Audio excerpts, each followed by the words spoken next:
নমস্কাৰ এই মুহূৰ্তত আহি পৰিছে সন্ধিয়াৰ কেইবাটাও বিগ ব্ৰেকিং নিউজ। আজি হৈছে 20 ডিচেম্বৰ। আজি প্ৰধানমন্ত্ৰী মোদী উপস্থিত হৈছে অসমত আৰু আজি অসমৰ জনতাক দিব কেইবাটাও বৃহৎ উপহাৰ। PMUI চৰকাৰী ঘৰৰ পৰা PM কিষাণৰ ধনক লৈ কেইবাটাও বৃহৎ উপহাৰ প্ৰদান কৰিব জনতাক।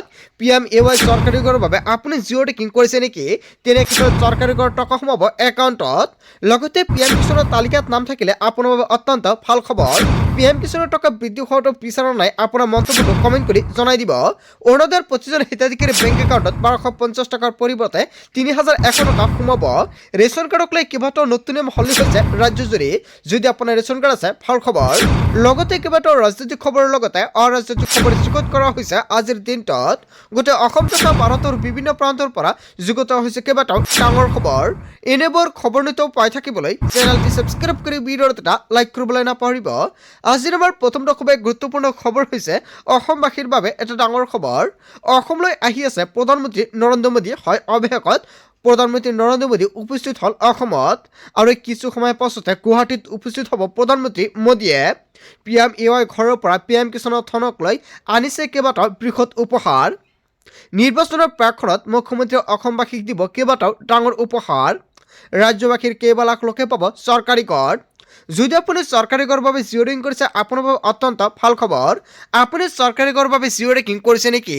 তেনে ক্ষেত্ৰত আপুনি লাভ কৰিব চৰকাৰী ঘৰ। চৰকাৰী ঘৰৰ প্ৰথম কিস্তিৰ টকা কেতিয়া সোমাব?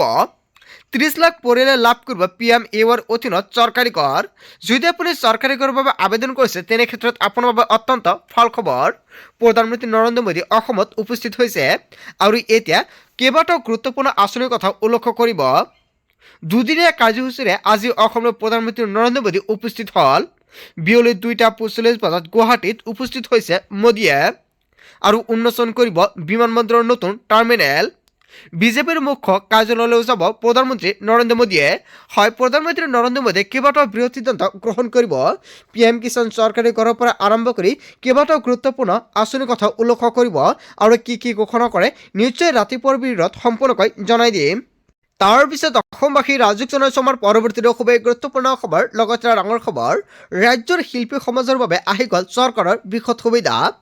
শিল্পী সমাজৰ সুৰক্ষাৰ বাবে মুকলি হ'ল চৰকাৰী স্বাস্থ্য বীমা আঁচনি। প্ৰতিগৰাকী শিল্পী কেৱল এয়াই নহয়, বাদ্যযন্ত্ৰীয়ে লাভ কৰিব চৰকাৰী স্বাস্থ্য বীমা। 3 লাখৰ পৰা 6 লাখ টকা পৰ্যন্ত লাভ কৰিব স্বাস্থ্য বীমা। অসমৰ শিল্পী সমাজৰ স্বাস্থ্য সুৰক্ষাৰ বাবে চৰকাৰে বৃহৎ পদক্ষেপ গ্ৰহণ কৰিছে। 18 বছৰৰ পৰা 70 বছৰৰ বয়সৰ সকলো ব্যক্তিয়ে কৰিব পাৰিব আবেদন। আবেদনৰ অন্তিম সময়সীমা হৈছে 7 জানুৱাৰী 2026 নিশা 12 বজালৈকে। 7 জানুৱাৰীৰ পূৰ্বে আপুনি কৰক আবেদন। ইয়াৰ বাবে পৰ্টেলত কৰিব লাগিব আবেদন। আবেদন কৰক এতিয়া আপুনি arasi.cloud এতিয়া আপুনি আবেদন কৰক। কেনেকৈ আবেদন কৰিব? www.filmfinance.assam.gov.in এতিয়া আপুনি ক্লিক কৰক। আপুনি গুগলত গৈ সম্পূৰ্ণকৈ আবেদন কৰিব পাৰিব। কেনেকৈ আবেদন কৰিব, কি নথিপত্ৰ আপলোড কৰিব লাগিব আবেদন কৰাৰ সময়ত, যদি আপোনালোকৰ ভিডিঅ' লাগে নিশ্চয় কমেণ্ট কৰি জনাই দিয়ক। নেক্সট ভিডিঅ'ত সম্পূৰ্ণকৈ ষ্টেপ বাই ষ্টেপ দেখুৱাই দিম আৰু আজিৰ ভিডিঅ' যিমান পাৰে বেছিকৈ সকলোৱে শ্বেয়াৰ কৰি দিব। তাৰ পিছত অসমবাসী ৰাজুক জনাইছো আমাৰ পৰৱৰ্তীটো খুবেই গুৰুত্বপূৰ্ণ খবৰ। লগতে ডাঙৰ খবৰ, নিশা 12 বজাৰ পিছত পদপথৰ আৰু কোনেও দোকান কৰিব নোৱাৰিব। হয়, কেইবাটাও গুৰুত্বপূৰ্ণ খবৰ আহি পৰিছে। নিশা 12 বজাৰ পিছত পদপথত আৰু কোনেও দোকান দিব নোৱাৰিব। প্ৰশাসনৰ কঠোৰ নিৰ্দেশনা। নিশাই চলিল আৰক্ষীৰ অভিযান। নিশা 12 বজাৰ পিছত দোকান বন্ধ কৰাৰ নিৰ্দেশ। দোকানৰ বাহিৰত চকী টেবুল উলিওৱাটো বাধা আৰক্ষীৰ। নিশা 12 বজাত পদপথৰ ব্যৱসায়ীসকলে কঠোৰ নিৰ্দেশনা জাৰি কৰিছে যোৰহাট আৰক্ষীয়ে।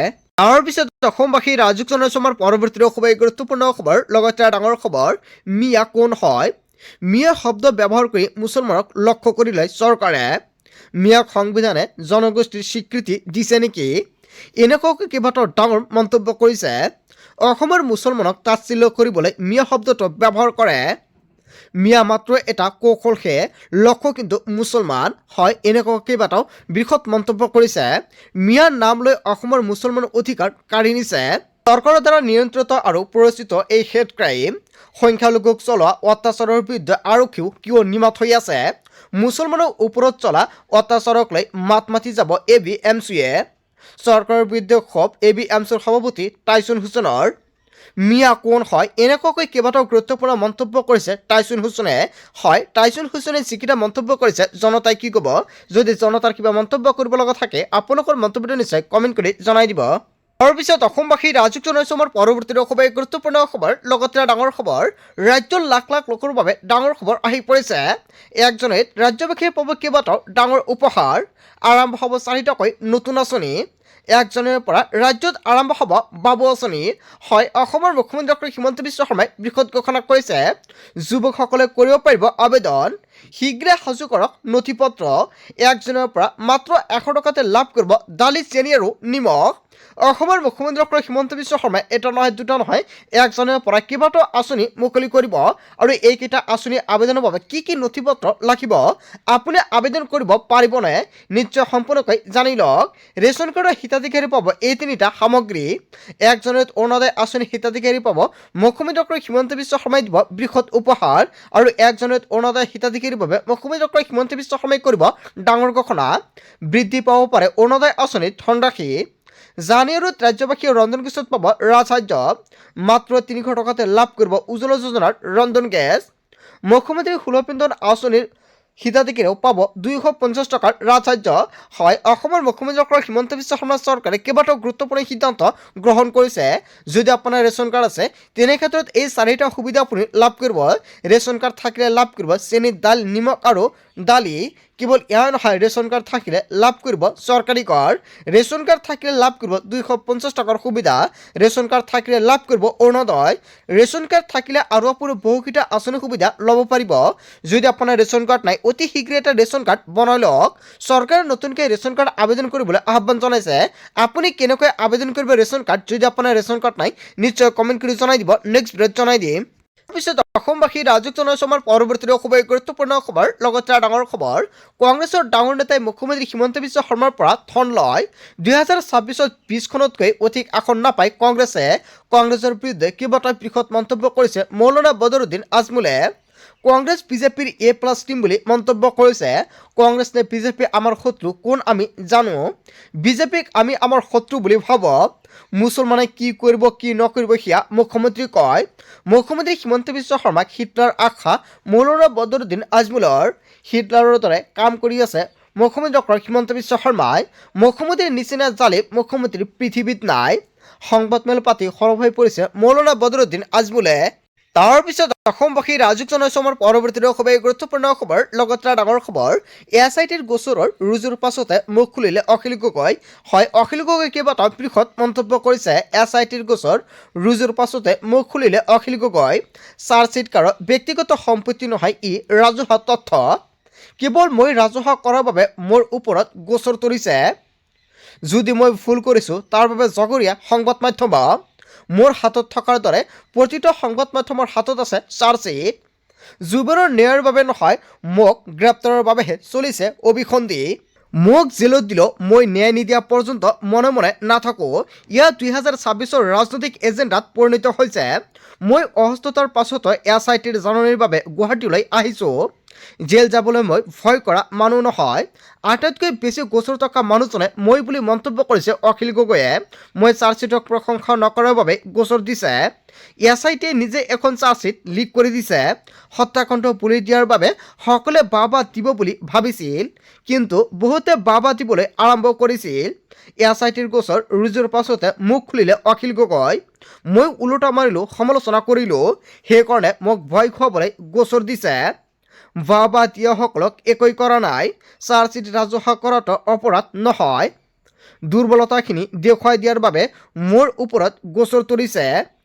SITৰ গোচৰ ৰুজুৰ পাছতে মুখ খুলিছে অখিল গগৈ। হয়, অখিল গগৈ যিকেইটা অভিযোগ উত্থাপিত কৰিছে SIT আৰু চৰকাৰৰ বিৰুদ্ধে জনতাই কি ক'ব?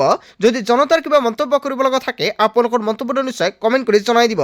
তাৰপিছত অসমবাসী ৰাজুক জনাইছোঁ আমাৰ পৰৱৰ্তী খুবেই গুৰুত্বপূৰ্ণ খবৰ, লগতে ডাঙৰ খবৰ। বিনামূলীয়া ই ৰিক্সা লাগে নেকি আপোনাক? যদি আপুনি এতিয়ালৈকে ই ৰিক্সাৰ বাবে আবেদন কৰা নাই অতি শীঘ্ৰে আবেদন কৰক। অনলাইন আবেদন প্ৰক্ৰিয়া আৰম্ভ হৈছে। আপুনি ডিচেম্বৰ মাহৰ ভিতৰতে কৰিব লাগিব আবেদন। চলি আছে অনলাইন আবেদন প্ৰক্ৰিয়া। ই ৰিক্সা আৰু মপেডৰ বাবে অতি শীঘ্ৰে কৰক আপুনি আবেদন। শীঘ্ৰে কৰক অনলাইনত আবেদন। অনলাইন আবেদনৰ অন্তিম তাৰিখ হৈছে 30 ডিচেম্বৰ। www.linguisticminority.in এই ৱেবছাইটত কৰিব পাৰিব আবেদন। আবেদন কৰিবলৈ সাজু কৰক নথিপত্ৰ বাৰ্ষিক আয়, আয়ৰ প্ৰমাণপত্ৰ, পান কাৰ্ড, আধাৰ কাৰ্ড, পাছপোৰ্ট সাইজ ফটো হলে কৰিব পাৰিব আবেদন। বাৰ্ষিক সংখ্যালঘুৰ বাবে চলি আছে এই বিশেষ আঁচনি। যদি আপুনি এতিয়ালৈকে আবেদন কৰা নাই অতি শীঘ্ৰে আবেদন কৰক। ইয়াৰ বাবে আবেদন প্ৰক্ৰিয়া আৰম্ভ হৈছে। অকল হিন্দুসকলে কৰিব পাৰিব আবেদন, বাকী কাষ্টে কিন্তু আবেদন কৰিব নোৱাৰিব। তাৰপিছত অসমবাসী ৰাজুক জনাইছো আমাৰ পৰৱৰ্তী খুবেই গুৰুত্বপূৰ্ণ খবৰ, লগতে ডাঙৰ খবৰ। ৰাজ্যৰ কৃষকৰ বাবে আহি গ'ল ডাঙৰ খবৰ। শীঘ্ৰে প্ৰতিগৰাকী কৃষকে পঞ্জীয়ন কৰিব লাগিব নিজৰ নাম। জিলাই জিলাই চলি আছে কৃষক পঞ্জীয়ন কাৰ্যসূচী। সকলো বৃত্তি নিৰ্বাহীকে কৃষকসকলে পঞ্জীয়ন কৰাটো বাঞ্ছনীয়। পঞ্জীয়নৰ বাবে নিজ নিজ গাঁও প্ৰধানৰ সৈতে যোগাযোগ কৰক। জিলা সাধাৰণ সেৱা কেন্দ্ৰ CSC সমূহতো পঞ্জীয়ন চলি আছে। কৃষক পঞ্জীয়নৰ বাবে প্ৰয়োজন হ'ব 4বিধ নথিপত্ৰ: আধাৰ কাৰ্ড, পান কাৰ্ড, আধাৰ পঞ্জীকৃত মোবাইল নম্বৰ আৰু মাটিৰ জমাবন্দী। এই 4বিধ নথিৰ সৈতে আপুনি পঞ্জীয়ন কৰিব পাৰিব নিজৰ নাম। কৃষক পঞ্জীয়ন হোৱাৰ পিছতে লাভ কৰিব চৰকাৰৰ বহুতো সুবিধা। আন আন জিলাসমূহৰ লগতে যোৰহাট জিলা কৃষি বিষয়াই জাৰি কৰিছে জাননী। যদি আপুনি ইয়াতে আবেদন কৰে তেনে ক্ষেত্ৰত কি কি সুবিধা লাভ কৰিব? ইয়াতে আবেদন কৰিলে আপুনি লাভ কৰিব বছৰি 6,000কৈ টকা PM কিষাণৰ অধীনত। যদি আপুনি ভাবিছে আবেদন কৰিব তেনে ক্ষেত্ৰত PM কিষাণৰ অধীনত লাভ কৰিব বছৰি 6,000কৈ টকা আৰু 4 মাহৰ মূৰে মূৰে 2,000 টকা সোমাব আপোনাৰ বেংক একাউণ্টত। যদি আপুনি ভাবিছে আবেদন কৰিব এইকেইখন নথিপত্ৰ আছে, অতি শীঘ্ৰে কৰক আবেদন। তাৰপিছত অসমবাসী ৰাজুক জনাইছো আমাৰ পৰৱৰ্তী খুবেই গুৰুত্বপূৰ্ণ খবৰ, লগতে ডাঙৰ খবৰ। 2026ত বিজেপিক পুলিও খুৱাই উবালি পেলোৱা হ'ব। অসমৰ মাটিত স্বাভিমানী আপোচবিহীন জাতীয়তাবাদ প্ৰতিষ্ঠা হ'ব। অসমৰ মাটিত সকলোৱে স্বাভিমানেৰে মৰ্যাদা সহকাৰে জীয়াই থাকিব। অসমীয়া সমাজৰ নীতি আদৰ্শ ভয়াৱহ সংকেত লৈ ঠেলি দিলে বিজেপিয়ে। সমমৰ্যাদা, সম উন্নয়ন, সম অধিকাৰ থাকিব লাগিব। সাম্প্ৰদায়িক দল বিজেপি 2026ত বিদায় দিয়াৰ সকলে সংকল্প লওক। অসমৰ জনসাধাৰণক বিশ্বাসঘাতকতা কৰিলে বিজেপিয়ে। এনেকুৱাকৈ উদ্ধত ভাষণ অজাপৰ সভাপতি লুৰিণজ্যোতি গগৈৰ। তাৰপিছত অসমবাসী ৰাজুক জনাইছো আমাৰ পৰৱৰ্তী খুবেই গুৰুত্বপূৰ্ণ খবৰ, লগতে ডাঙৰ খবৰ। চৰকাৰী পকীঘৰৰ তালিকাত সোমাইছে বহু ভুৱা হিতাধিকাৰীৰ নাম। কেঁচা ঘৰ থাকিলে পাব আপুনি চৰকাৰী ঘৰ। যদি আপুনি চৰকাৰী ঘৰৰ বাবে জিঅ'ৰিং কৰিছে আপোনাৰ বাবে অত্যন্ত ভাল খবৰ। জীৱিকা সখীয়ে পঞ্চায়ত আৰু গ্ৰাম উন্নয়ন বিভাগক বিহু দেখুৱাইছে। গোহালিৰ ফটো মাৰি যথেমতে হিতাধিকাৰীৰ সংখ্যা বঢ়াইছে আৰু ইয়াৰ বাবে চৰকাৰে নতুনকৈ ভেৰিফিকেশ্যন প্ৰক্ৰিয়া আৰম্ভ কৰিছে। আপোনাৰ গাঁও বা অঞ্চলত চৰকাৰী ঘৰৰ বাবে নতুনকৈ ভেৰিফিকেশ্যন আৰম্ভ হৈছে নে নাই কমেণ্ট কৰি জনাই দিয়ক। গাঁও পঞ্চায়তে শুদ্ধ তালিকা দিয়াৰ আহ্বান মন্ত্ৰী ৰঞ্জিত কুমাৰ দাসৰ। দুৰ্নীতি কৰা সকলৰ বিৰুদ্ধে কঠোৰ হ'ব চৰকাৰ। দুৰ্নীতি কৰা জীৱিকা সখী গাঁও পঞ্চায়তৰ সভাপতিও যাব জেললৈ। কেঁচা ঘৰৰ ভুল তথ্য দিয়া সকলৰ বিৰুদ্ধে কঠোৰ হৈছে চৰকাৰ।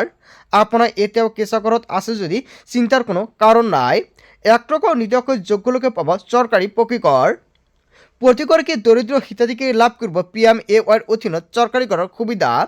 নতুনকৈ 15 লাখ পৰিয়ালে লাভ কৰিব এই চৰকাৰী ঘৰ। 15 লাখ পকীঘৰত চৰকাৰে অনুমোদন দিছে। প্ৰধানমন্ত্ৰী মোদীয়ে আজি কেইবাটাও গুৰুত্বপূৰ্ণ সিদ্ধান্ত গ্ৰহণ কৰিব পাৰে চৰকাৰী ঘৰৰ বাবে। আজি প্ৰধানমন্ত্ৰী নৰেন্দ্ৰ মোদীয়ে উপস্থিত হৈছে অসমত চৰকাৰী ঘৰৰ বাবে বৃহৎ ঘোষণা কৰিব পাৰে। 15 লাখ পকী চৰকাৰী ঘৰত অনুমোদন দিছে প্ৰধানমন্ত্ৰী নৰেন্দ্ৰ মোদীয়ে। হয় বন্ধু বান্ধৱীসকল, গোটেই অসম তথা ভাৰতৰ বিভিন্ন প্ৰান্তৰ পৰা যুগুত হৈছে কেইবাটাও ডাঙৰ খবৰ। এনেবোৰ খবৰ নিতেও পাই থাকিবলৈ চেনেলটি ছাবস্ক্ৰাইব কৰি ভিডিঅ'ত এটা লাইক কৰিবলৈ নাপাহৰিব। So thank you for watching full video.